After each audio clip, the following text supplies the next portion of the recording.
भगवान कह रहे हैं मुझे एक बार को पाषाण मान करके तुमने सेवा कर दी, मैं स्वीकार कर लूंगा, लेकिन यदि मेरे किसी अनन्य भक्त का तुमने अपराध कर दिया तो मैं चाकर के भी तुमको दर्शन नहीं दूंगा। वृंदावन के एक संत, वे एक बहुत बड़े व्यापारी थे, सावधानी से सुनिएगा, लेकिन वृंदावन आकर के कथा भागवत श्रवण करने के बाद में ऐसा संतत्व जीवन में आया कि सब परित्याग करके उन्होंने संन्यास ग्रहण कर लिया। एक महात्मा जी से दीक्षा ले ली, महात्मा ने उनको सुंदर गुरु मंत्र प्रदान किया और कहा कि इस मंत्र की निष्ठा मान करके, इस मंत्र को ही योगेश्वर कृष्ण का स्वरूप मान करके इस पर पूर्ण विश्वास के साथ इसका जप करो। ठीक है। और जैसी गुरु जी की आज्ञा थी, पहले जमुना स्नान, फिर रज को माथे से लगा करके, रज को अपने 12 अंगों में लगा करके फिर मंत्र का स्मरण करना। बोले ठीक है, सावधानी से सुनना। संत गए, पहले तो यमुना में डुबकी लगाई, डुबकी लगा करके ब्रज रज को अपने पूरे तन पर लगा करके और गुरु मंत्र का, गुरु तारक मंत्र का जैसे ही स्मरण करने लगे तो एक बार में ही, एक मंत्र का जाप करते ही, नेत्र बंद करते ही उनको श्री लाडली जी और श्री ठाकुर जी का दर्शन होने लगा। एक बार नहीं हुआ है। हमारे गुरुदेव, हम जिस परंपरा से हैं, जिस प्रकार पुष्टि मार्ग के मुख्य प्रणेता श्री वल्लभाचार्य जी हैं, ऐसे हमारे श्री संप्रदाय के मुख्य जो आचार्य हैं वे हैं अनंत श्री विभूषित भाष्यकार स्वामी श्री रामानुज भगवान शेषावतार। जब उनको गुरु जी ने अष्टाक्षर मंत्र दिया हमारे श्री वैष्णव संप्रदाय का, तो गुरु मंत्र का पहला जाप करते ही शंख चक्र गदा पद्म धारण करके नारायण प्रकट हो गए और उनको दर्शन दे दिया। भक्तमाल में वर्णन है कि गुरु मंत्र का, वैसे तो शास्त्राज्ञा करते हैं गुरु मंत्र किसी को सुनाना नहीं चाहिए, लेकिन जैसे ही श्री रामानुजाचार्य जी ने पहला अष्टाक्षर मंत्र गाया और पहला मंत्र का उद्बोधन करते ही नारायण प्रकट हो गए, तो उनको प्रणाम करना भी भूल गए। क्या किया? बोले गोपुर है आरूढ़ उच्च स्वर मंत्र उच्चारो।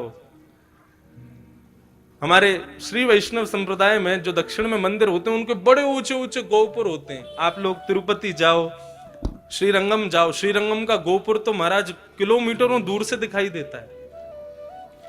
तो जैसे ही रामानुजाचार्य भगवान ने श्री नारायण प्रभु के दर्शन किए तो प्रणाम भी नहीं किया, दौड़े हैं और सीधे गोपुर के ऊपर खड़े होकर के अष्टाक्षर मंत्र को जोर जोर से चिल्लाने लगे, गाने लगे।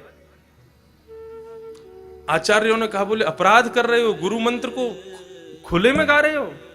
तो रामानुजाचार्य जी कह रहे हैं, जिस मंत्र का एक बार उच्चारण करने से नारायण दर्शन दे दे, ऐसे मंत्र को गुप्त नहीं रखूंगा मैं तो सबको सुना दूंगा ताकि सबको दर्शन हो जाए। कैसा भाव रामानुजाचार्य जी का। अभी दिसंबर में पूज्य मलुक पीठ वाले महाराज जी ने भक्तमाल की कथा अपने निवास पर गुरुदेव के स्मृति में की, तब उन्होंने श्री रामानुजाचार्य जी के प्रसंग में ये भाव सुनाया। मन को इतना भाया कि आज तक कम से कम नहीं तो ज्यादा से ज्यादा नहीं तो 10-12 हजार मालाएं तो अष्टाक्षर मंत्र की कर ली होंगी, लेकिन हमको दर्शन नहीं हुए। तो वे क्या कह रहे हैं? बोले कि इतने विश्वास से गुरु मंत्र का उन्होंने उच्चारण किया कि नारायण एक बार में ही प्रकट हो गए। गुरु मंत्र में इतनी सामर्थ्य। तो वृंदावन के उस भक्त को गुरु तारक मंत्र दिया, वो कहा इसका जाप करो। यमुना जी स्नान करके ब्रजरज तन से लपेट करके जैसे ही वे आंख बंद मूंद करके बैठे तो श्री लाडली जी और किशोरी जी और लाल जी दोनों प्रकट हो गए और दोनों दर्शन देने लगे। और केवल दर्शन नहीं, लीला का दर्शन कराते थे उनको, और वो बैठे बैठे वहीं पर लीला का दर्शन करते थे। आज ठाकुर जी मान कर गए हैं, आज ठकुरानी मान कर गई हैं, यहां ठाकुर जी ठकुरानी को मना रहे हैं, आज ठाकुर जी को ठकुरानी मना रहे, ऐसा दर्शन उनको होता। एक बार कोई विचित्र लीला ठाकुर जी दिखा रहे थे, उसमें ऐसी लीला हुई कि उस संत को बहुत जोर से हंसी आ गई, और जैसे ही उसको हंसी आई इतने में ही सामने से कोई भगवान का भक्त था, लेकिन अपंग था, उसका एक पैर नहीं था, वो वहां से जा रहा था। अब जैसे ही उसका वहां आना हुआ, इनका जोर से हंसना हुआ, इसकी हंसी को सुनकर के उन्होंने विचार किया कि मेरे इस दुर्बलता पर ये हंस रहे, मेरी अपंगता पर हंस रहे। और इस बात का विचार करके वो बड़े दुखी हो गए। जैसे ही उनके हृदय में दुख आया, इनके नेत्रों में ठाकुर ठाकुरानी का जो दर्शन हो रहा था वो अंतर ध्यान हो गया। इन्होंने नेत्र खोले, पुनः यमुना जल से अपना मुख धोया, पुनः ब्रजरज लपेट के फिर से गुरु तारक मंत्र का उच्चारण किया, लेकिन अब ठाकुर जी बुलाने से भी नहीं आ रहे। बार बार अदृश्य अदृश्य अदृश्य हो रहे हैं। दौड़े अपने गुरुदेव के पास और जाकर के चरण पकड़ लिए, रुदन करने लगे, बोले जय जय मुझसे कोई बहुत बड़ी भूल हो गई, ठाकुर जी का दर्शन नहीं हो रहा मेरे को, मैं कैसे जीऊंगा उनके दर्शन के बिना। उन्होंने पूरा पूछा, क्या हुआ तुमसे, कोई अपराध तो नहीं हो गया? बोले मैं अपराध कहां कर सकता हूं प्रभु। बोले सच सच बताओ, जब तुमने नेत्र खोले, ठाकुर जी का दर्शन अंतर ध्यान हुआ, नेत्र खोलती आसपास क्या वातावरण था? बोले वातावरण तो कुछ नहीं था, लेकिन हाँ एक थोड़ी सी दूर पर मैंने एक महात्मा को जाते हुए, भक्त को जाते हुए देखा। बोले वो भक्त कैसा था? बोले एक पांव नहीं था उनका। गुरु समझ गए। बोले देखो तुमने तो भाव से ही अपने भाव को स्थापित किया होगा, लेकिन उनको ऐसा लग गया कि तुम जो हंसे हो वो उनकी अपंगता पर हंसे। ओ बेटा, भगवत अपराध से तो मुक्त हो जाओगे, लेकिन भगवत भक्त अपराध से भगवान कभी मुक्त नहीं करते। अपना मान टले टल जाए, पर भक्त का मान न टलते देखा। गुरुजी आज्ञा करो, मैं क्या करूं? बोले वृंदावन में जितने भी साधक महापुरुष हैं, सबका भंडारा कराओ और सबको दक्षिणा दे करके, सबके चरणों में दंडवत प्रणाम करके सबसे क्षमा मांगो। जिससे तुमने अपराध नहीं भी किया उससे भी क्षमा मांगो। क्षमा में इतनी सामर्थ्य है कि ठाकुर जी पुनः प्रकट होकर दर्शन दे देंगे। उन्होंने वही किया, सबको प्रणाम किया, सबको बंधुओं क्षमा। हमारे पूज्य नाना जी क्षमा का इतना सुंदर भाव बताते थे। वे एक बार मुझे बता रहे थे, बोले लाला, जब नाना जी विद्यालय में पढ़ते थे तो बता रहे थे, बोले मैं छोटा सा था और नाना जी की माता जी, हमारी पर नानी हुई, नाना की माता जी, तो पर नानी ऐसी कुछ भाव रहा होगा। तो नाना जी की माता जी बीमार हो गई, तो नाना जी के मामा जी ने आकर के गुरुदेव को बताया, बोले कि एक किशन लाल की माता जी बीमार हो गई हैं गुरुजी, लेकिन हम पर इतना धन नहीं है, क्या करें कैसे करें, आप बस प्रार्थना करो ठाकुर जी से वो जल्दी स्वस्थ हो जाएं। नाना जी बोले लाला मैं इतना विचलित है गयो, इतना दुखी है गयो कि क्या करूं। तभी बोले हमारे गुरुकुल में एक संत रहते थे, उनके चरणों में जाकर के मैंने प्रणाम करके ये भाव बताया। तो उन संत ने कहा, परमहंस जी, उन्होंने कहा कि बेटा एक काम करो, जितने भी विद्यालय में बच्चे हैं, जितने भी विद्यालय में प्राचार्य आचार्य हैं, जितने भी विद्यालय में कार्यकर्ता हैं, रोज सुबह दोपहर शाम सबको दंडवत लेट करके प्रणाम किया करो। वो गुरुजी सबको प्रणाम करना है? बोले हाँ सबको करो।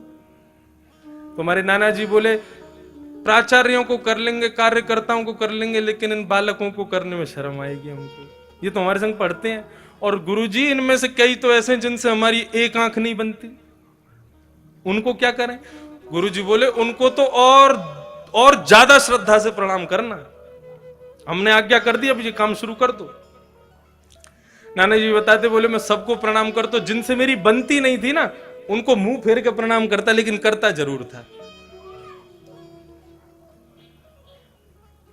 हाँ कल मेरी गुरुजी से शिकायत कर दी याने, या से कैसे बन जाएगी, लेकिन फिर भी बोले मैं उसके पास जाता, पांव छू करके लेट करके प्रणाम करता, और वो मजाक उड़ाता, हाँ ये हुई ना बात, ऐसे ही लेट के प्रणाम किया करो। वो मुझे और चेताते थे, लेकिन एक संत की आज्ञा होगी, मैंने प्रणाम छोड़ा नहीं, सबको प्रणाम करता, लेट लेट के प्रणाम करता। बोले लाला एक दिन, 2 दिन, 3 दिन बीत गए, चौथे दिन से जो मुझसे ईर्ष्या करते थे ना, उनके हृदय में भी ऐसी दया आ गई कि जब मैं प्रणाम करता तो वो भी हाथ उठा, अरे भैया बस अब तू, क्योंकि सुबह भी करते, शाम को भी करते, दोपहर में भी करते, रात में सोने से पहले भी करते। बोले पूरा विद्यालय इतने करुणा भाव से मुझको देखने लगा, सब इतने प्रेम से भाव से सब कृपा करने लगे। बोले 4 दिन बाद हमारे मामा लौट के आए और गुरुजी से बोले, गुरुजी आपने बड़ी कृपा की, आपने प्रार्थना की, ठाकुर जी ने सुन ली, किशनलाल की माताजी अब बिल्कुल स्वस्थ हो गई हैं, बिल्कुल ठीक हैं, अब कोई दिक्कत नहीं। तो नाना जी कहते कि क्षमा में इतनी सामर्थ्य, उन लोगों ने मुझे क्षमा कर दिया और मेरे प्रणाम करने से मैंने उनको क्षमा कर दिया। क्षमा के भाव से इतना बड़ा प्रभाव। क्षमा बड़ेन को चाहिए। धर्म के 10 लक्षणों में एक लक्षण है क्षमा, जो हम कभी नहीं करते। संत ने आज्ञा कर दी, बोले सबको सबसे जाकर के प्रार्थना करो, सब साधक तुम्हें क्षमा कर दें तो ठाकुर जी पुनः दर्शन देंगे। उन संत ने सबको प्रणाम किया, सबको दक्षिणा दी, सबके चरणों में लेट करके क्षमा मांगने लगे। सब कहते अरे भैया तेरा अपराध नहीं है, तू क्षमा क्यों मांग रहा? बोले नहीं, मैंने बहुत बड़ा अपराध कर दिया है। सबको प्रणाम करते करते उनमें से वे महात्मा जिनका एक अंग नहीं था वे भी बैठे थे, उनके चरणों में प्रणाम करके क्षमा मांगने लगे। बोले प्रभु मुझे क्षमा कर दो। संत ने हाथ रख दिया, बोले कोई बात नहीं। क्षमा जैसे ही किया, दौड़ करके गए यमुना जी में डुबकी लगा करके, जैसे ही ब्रजरज को तन पर लपेटा और नेत्र बंद करके गुरु तारक मंत्र का उच्चारण करते ही लाडली और लालजी पुनः प्रकट होकर के उनको दर्शन देने लगे। ये क्षमा में सामर्थ्य है। यदि आपके समस्त शत्रु आपको क्षमा कर दें ना, उसी दिन से आपके भीतर भगवत तत्व प्रारंभ हो जाएगा। हमारे भीतर ठाकुर जी प्रकट हो जाएंगे।